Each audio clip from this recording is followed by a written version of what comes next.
Si tu veux perdre du gras, prendre du muscle ou améliorer ta sensibilité à l'insuline, il y a un chiffre que tu dois absolument retenir et comprendre. C'est le chiffre 30.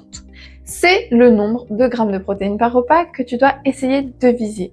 Le problème, c'est que la majorité des gens aujourd'hui n'ont aucune idée de ce que ça représente concrètement dans une assiette. Et il y a encore beaucoup d'idées reçues concernant les protéines. Résultat, tu penses manger assez de protéines, mais en réalité, tu es souvent à 10 ou 15 grammes par repas et tu n'atteins pas tes besoins quotidiens à la fin de la journée. Mesdames et messieurs, d'ailleurs, dites-vous que le processus de construction musculaire est très long. Ce n'est pas parce que vous mangez des protéines 3 fois par jour à chaque repas que vous allez devenir Arnold. Par contre, ça aura des effets bénéfices bien plus intéressants sur votre santé et votre métabolisme. Et ça change tout. Dans cette vidéo, je vais vous montrer à quoi ressemblent 30 grammes de protéines avec des aliments concrets pour que vous arrêtiez de deviner et que vous commenciez à obtenir de vrais résultats. Et restez bien avec moi jusqu'à la fin de la vidéo parce qu'on va aussi parler des protéines végétales et pourquoi elles ne se valent pas toutes. Bonjour à tous et à toutes, je m'appelle Mathilde, je suis conseillère et coach en alimentation cétogène. J'aide les gens à perdre du poids durablement,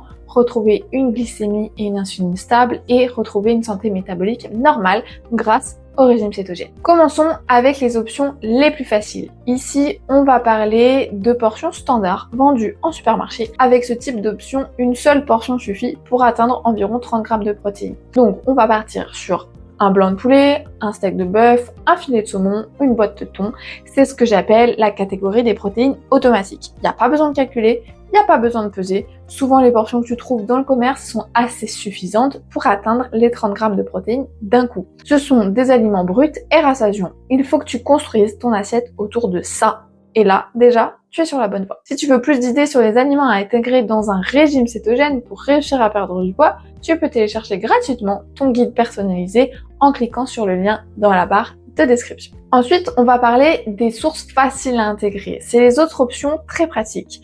Tu peux retrouver des côtes de porc, du magret de canard, de la viande ou du steak haché. Encore, ce sont des sources de protéines brutes et rassasiantes. Et petit conseil, il ne faut jamais sous-estimer la viande hachée parce que crois-moi, c'est très économique, c'est facile à cuisiner de façon variée et c'est très efficace pour atteindre tes protéines. Ce sont des viandes qui peuvent te servir pour plus de variété. Là encore, c'est très facile d'atteindre 30 grammes de protéines avec ces produits. Maintenant, on arrive à un point crucial. C'est que certains aliments sont considérés comme riches en protéines, mais en réalité, il faut en manger en grosse quantité pour atteindre les fameux 30 grammes sur un repas. Et souvent, ce sont des protéines qui ne sont pas issues de la viande. Par exemple, on va retrouver les œufs. Alors, croyez-moi, j'adore les œufs. Pour moi, c'est vraiment un aliment à consommer tous les jours sans exception, surtout en régime cétogène.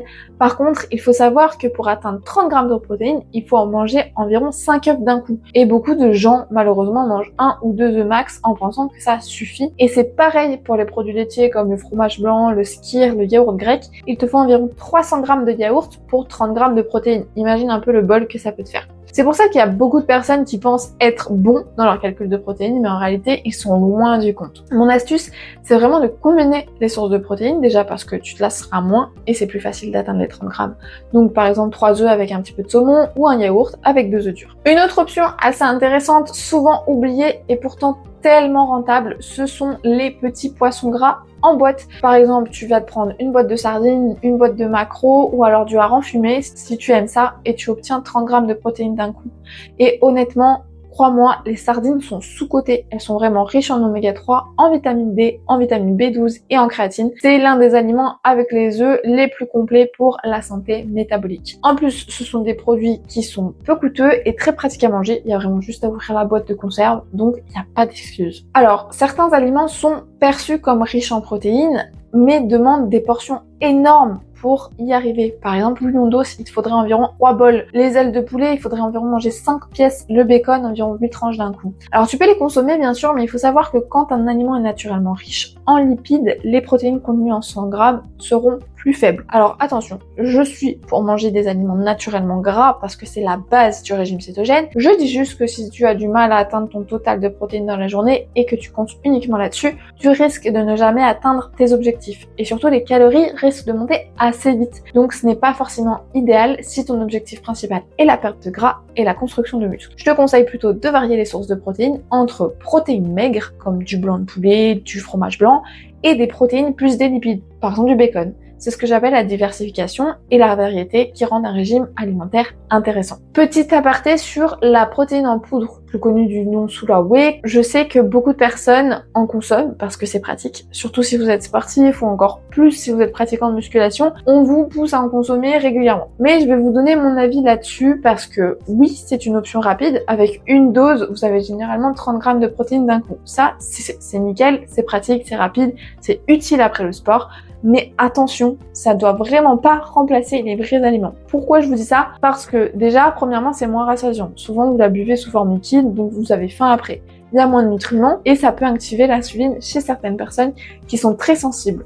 En plus, si vous prenez de la whey de mauvaise qualité, elle peut être assez difficile à digérer parce qu'elle contient beaucoup de lactose. Il faut l'utiliser vraiment comme un complément et pas comme une base d'un repas. Maintenant, je vais être honnête et passer sur la partie des protéines végétales. Les protéines végétales, c'est possible, mais c'est vraiment pas la même chose. Pourquoi? Parce que déjà, elles sont moins biodisponibles. Ça veut dire que ton corps les absorbe souvent moins bien. Et aussi, elles sont souvent riches en glucides. C'est vraiment pas idéal si ton objectif est de stabiliser ton insuline. Et enfin, il faut des quantités énormes, ce qui fait que c'est difficile à gérer au quotidien. Donc, par exemple, un morceau de tofu, c'est une option possible, mais pas tous les jours. Alors, si tu veux perdre du gras, construire du muscle, améliorer ta santé métabolique, eh bien, il faut que tes repas soient construits autour d'une vraie source de protéines brutes, souvent de la viande, du poisson ou des œufs. Tu commences par ta protéine et tu ajoutes le reste autour, les bons lipides et les légumes faibles en glucides. C'est la base d'une assiette cétogène. Attention, petite précision concernant ce régime cétogène, il faut que ta consommation de protéines soit